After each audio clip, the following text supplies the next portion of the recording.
সরিষাবাড়িতে ইসলাম নিয়ে আলোচনা করায় ইমামকে মারধর করার অভিযোগ। Taukir Ahmed Hasu, staff reporter. জামালপুরের সরিষাবাড়ি উপজেলার ভাটারা ইউনিয়নের জয়নগর নয়াপাড়া জামে মসজিদের ইমাম মোহাম্মদ জামিনুল ইসলামকে মারধর করার অভিযোগ পাওয়া গেছে। আবার আজিত নামে এক লোক প্রতিবাদ করা গেছে, ওরও মস্ত মারছে, মস্ত বিহুল ওরা মারছে, হুজুরেরও মারছে, ওরও মারছে। মারার পরে আমি যাই বিয়ে পক্ষে পেলাম ইমাম সাহেবকে। গত শুক্রবার রাত ৯টার দিকে মজনু দোকানের সামনে মসজিদের ইমাম ইসলাম নিয়ে আলোচনা করায় মুস্তফা ক্ষিপ্ত হয়ে ইমামকে মারধর করে।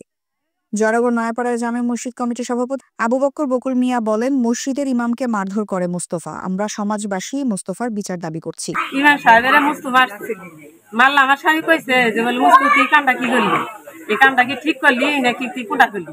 আমি মারছি, যা জিনু যা কামার কামাটা। জয়নগর নয়াপাড়া জামে মসজিদ কমিটির সাধারণ সম্পাদক ও ইউপি সদস্য বেলাল খান বলেন, আমাদের সমাজের ইমামকে মারধর করে মুস্তফা।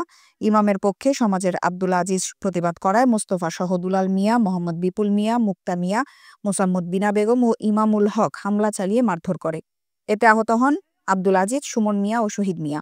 পরে এদেরকে উদ্ধার করে সরিষাবাড়ি উপজেলা স্বাস্থ্য কমপ্লেক্সে ভর্তি করা হয়।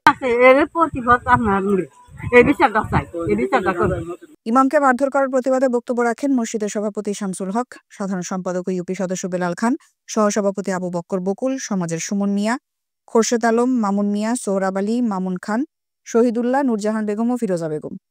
সরিষাবাড়ি থানার অফিসার ইনচার্জ ওসি মোহাম্মদ চাঁদ মিয়া জানান, এই বিষয়ে ২টি অভিযোগ পেয়েছি, তদন্ত করে ব্যবস্থা নেওয়া হবে। তৌকির আহমেদ হাসু, কুমিল্লা ক্রাইম বার্তা।